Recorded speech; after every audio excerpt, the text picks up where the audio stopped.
Good morning students. 61वीं video हमारी है। 10.2 प्रश्नावली कंटिन्यू चली रही है और क्वेश्चन नंबर हम कर रहे हैं 10वां।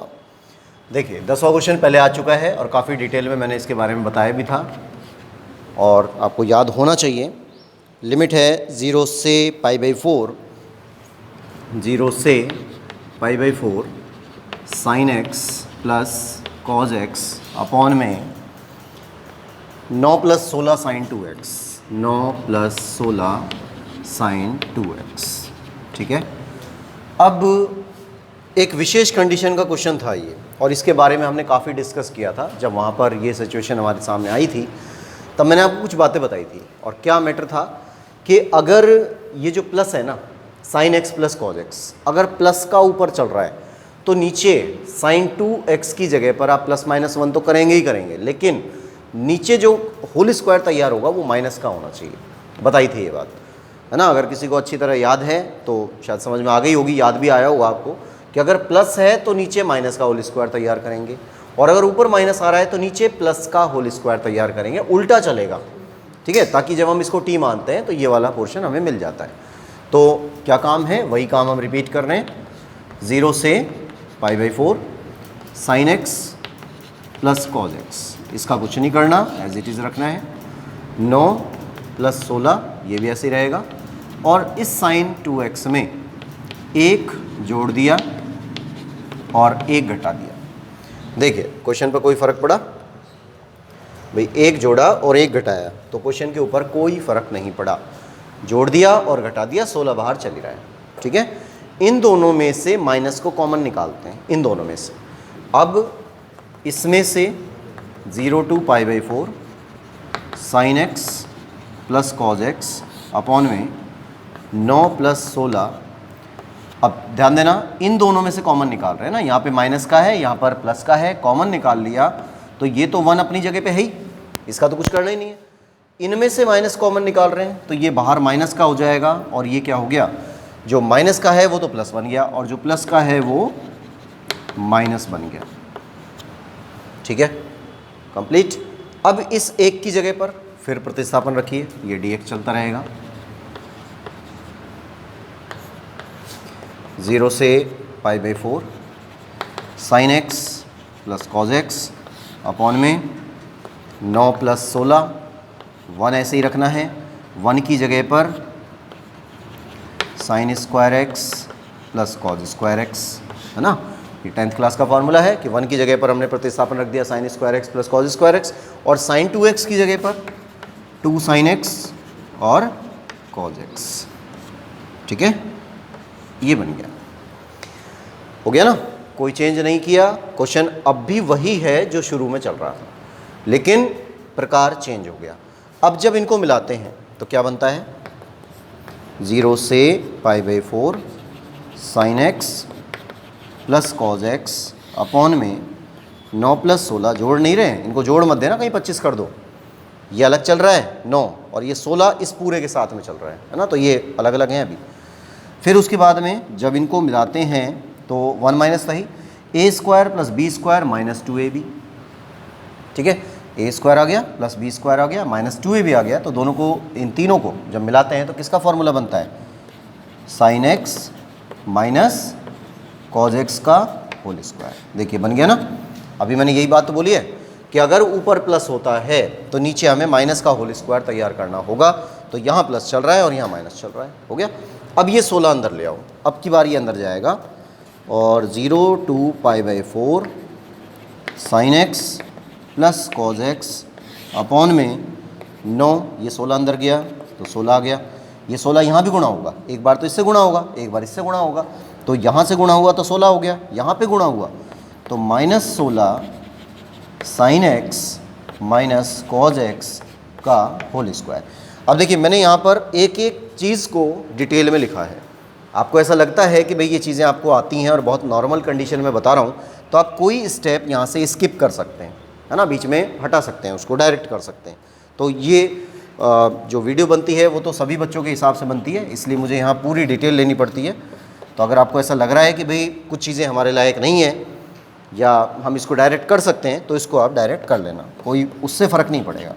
ठीक है, इनको जोड़ देंगे अब दोनों अलग अलग हुए, 9 और 16 कितने हो गए 25। तो 0 to π/4 ये ऊपर वाला पोर्शन ऐसे ही चलेगा, sin x plus cos x और dx और अपॉन में ये 25 हो जाता है। फिर ये माइनस है 16 है और sin x minus cos x का होल स्क्वायर। ठीक है, यहाँ तक हम कर चुके, कोई प्रॉब्लम नहीं है। अब सेकंड स्टेप चालू होती है क्वेश्चन की कि इसको हम t मानते हैं। यहाँ से आ जाता है कि sin x minus cos x बराबर t। तो sin x minus cos x को हम t मानते हैं, यानी नीचे वाले पोर्शन को मैंने एक दिन बताया भी था आपको शायद कि 95% क्वेश्चंस पे नीचे वाले को t माना जाता है ना, अक्सर ऐसा होगा। तो इसको t माना, ऊपर वाला आ रहा है देखिए, sin x का अवकलन cos x और cos x का माइनस sin x, तो ये प्लस का हो गया और क्या प्राप्त हुआ dx बराबर dt। इसका मीन्स क्या निकला कि भाई sin x ये cos x plus sin x है, dx है, इनकी जगह पर क्या रख देंगे हम dt, है ना। ये पूरा आ रहा है देख लो, बस sin और cos अपना क्रम ही तो बदल रहे हैं तो उससे कोई फ़र्क पड़ता नहीं है। यहाँ पे वैल्यू डाल दी, अभी लिमिट चेंज करेंगे, लिमिट को छोड़ा है मैंने अभी यहाँ, तो इस पूरे की जगह पर तो आ गया ऊपर की तरफ dt, अपॉन में 25 है माइनस 16 है और t स्क्वायर हो गया। उसके बाद में लिमिट रखी, लिमिट है निम्न सीमा के लिए, तो निम्न सीमा के लिए क्या वैल्यू आ रही है, x बराबर 0 है। अब देखिए थोड़ा यहाँ मैं डायरेक्ट कर रहा हूँ इस चीज़ को कि निम्न सीमा की जब हम बात करते हैं तो x बराबर 0, तो साइन 0 का मान 0 हो गया ना, ये 0 हो गया। फिर माइनस cos 0 का मान, cos 0 का मान 1 होता है, तो -1 और बराबर t। तो t का मान क्या प्राप्त हुआ भाई, 0 को तो लिखने की ज़रूरत है नहीं, तो t का मान क्या आ गया -1। तो यहाँ से आ जाता है t बराबर -1। फिर उच्च सीमा के लिए, जब उच्च सीमा के लिए काम करते हैं तो उच्च सीमा के लिए क्या कंडीशन आएगी, यहाँ पर आइए π/4 है, sin π/4 तो इसको हटाते हैं। sin π/4 का मान होता है 1/√2, ठीक है 1/√2, और माइनस यहाँ पर भी cos π/4 का मान भी क्या होता है 1/√2, है ना। और वैल्यू क्या मिली हमको, ये और ये सेम ही तो है, जब दोनों सेम हैं, दोनों कट गए तो आंसर क्या आया 0, यानी t बराबर 0। तो अगर x बराबर π/4 होता है तो t बराबर 0 आया है, तो t बराबर 0 आ गया। ठीक है, रखिए मान इसमें। निम्न सीमा है -1, उच्च सीमा है 0। तो उच्च सीमा 0 हो सकती है, उच्च सीमा बड़ी होती है, निम्न सीमा छोटी होती है, तो -1 तो छोटा ही होता है ना, 0 बड़ा है। लेकिन क्या हम डायरेक्ट इस काम को कर सकते हैं, ध्यान करिए, प्रश्नावली नंबर शायद 9.4 था, लेकिन मैंने ये भी बोला है कि प्रश्नावली को नंबर से याद नहीं करना, आपको तरीके से याद करना है कि सूत्र बन रहा है ये a² - x² का, है ना, a² - x² का फॉर्मूला बन रहा है। तो क्या मीन्स है ये a² - x² का, कि हमें क्या x² की जगह पर 16 काम कर सकता है, नहीं करेगा, तो हमें क्या करना पड़ेगा, इस 16 को हटाना पड़ेगा। और 16 कैसे हटेगा, जब हम इसमें हर में 16 से भाग और 16 से गुणा करते हैं। तो -1 to 0 ये ऐसे ही चलता रहेगा। यहाँ पर 25 - 16t² है, इसमें 16 का भाग कर दिया और 16 से गुणा कर दिया। ठीक है, हर लाइन पे नियम चलेगा, हर लाइन पे ऐसे ही सवाल इंपॉर्टेंट होते हैं। 16 को आपने बाहर लिया तो 1/16 हो गया, -1 और 0 ऐसे ही चलता रहेगा। dt 25 में 16 का भाग दे दिया, 25/16 हो गया, 16 से 16 कट गया, t² बन गया। पर अब भी सूत्र तो नहीं बना भाई, 25/16 आ रहा है, तो 25/16 को हम क्या लिखेंगे, 1/16 -1 to 0 dt बटे में 5/4 का होल स्क्वायर माइनस t²। किस चीज़ का फॉर्मूला बन गया अब ये, 1/a² - x², है ना, 1/2a log वाला फॉर्मूला बन रहा है, तो ये ठीक है। अब एक बार आप थोड़ा सा इसको नोट कर लीजिए, फिर मैं इसको यहाँ से थोड़ा सा मुझे मिटाना पड़ेगा, जगह की कमी है।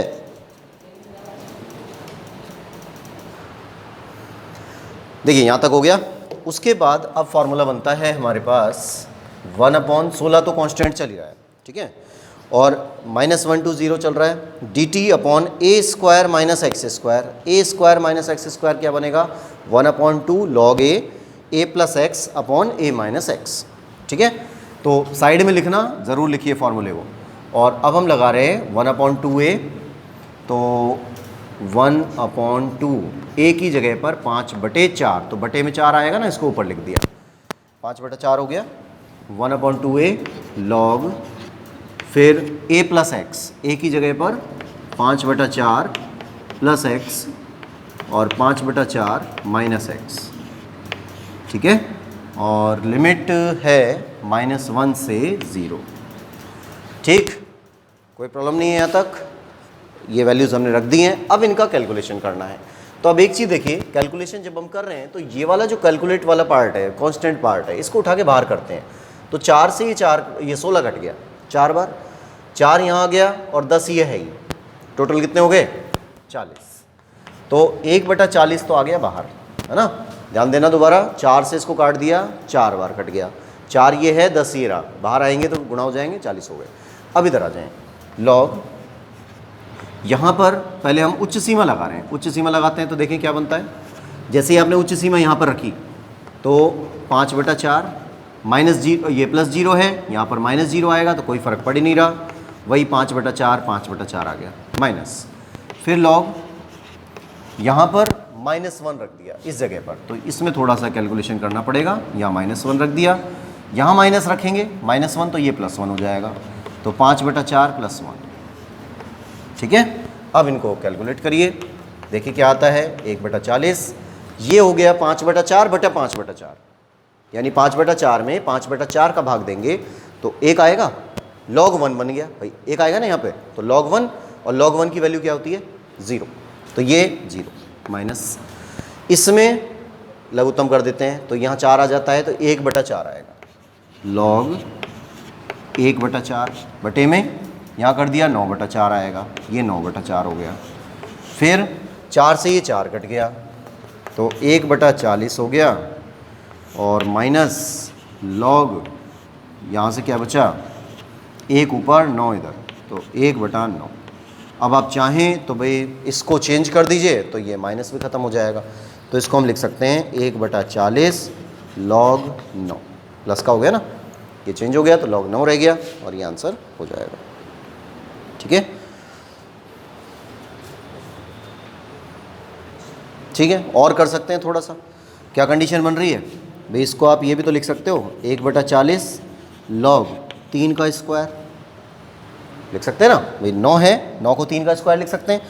log की प्रॉपर्टी से ये वाला 2 है, ये हट के बाहर आ जाएगा, तो इसको मैं यहाँ कर देता हूँ, तो ये बन जाएगा 1/40 तो है, ये 2 बाहर आया तो 2 को यहाँ लिख सकते हैं, और log 3 रह गया, इससे ये कट गया, 1/20 हो गया और log 3। तो कैलकुलेशन पार्ट आप थोड़ा सा ध्यान रखिए, जहाँ तक भी कैलकुलेट कर पा रहे हैं वहाँ तक कर दीजिए, बाकी नहीं तो कोई प्रॉब्लम नहीं है, ठीक है। तो ये हमारा क्वेश्चन नंबर 10वां था, क्वेश्चन नंबर 10 कंप्लीट होता है। उसके बाद क्वेश्चन नंबर 11 पे आते हैं।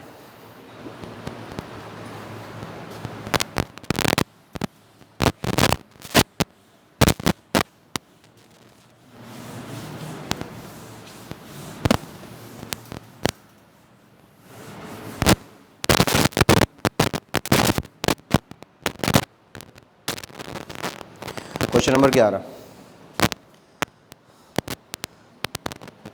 1/e से e तक है ना,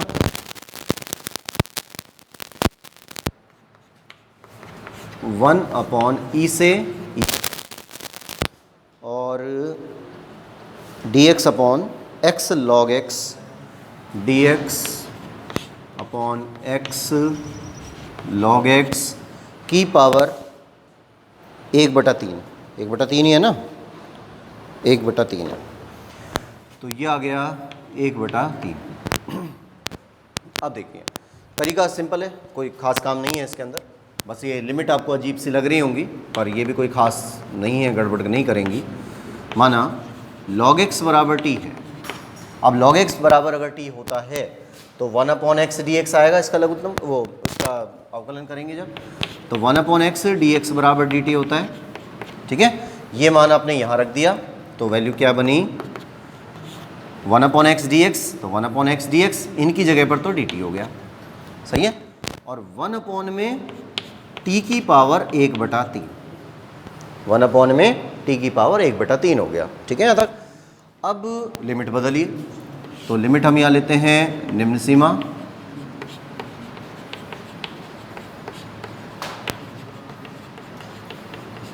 निम्न सीमा के लिए x बराबर 1/e है। ठीक है, 1/e आ रहा है, तो t बराबर क्या होगा, देखिए ध्यान से, इसको मैं थोड़ा सा इधर सॉल्व कर देता हूँ।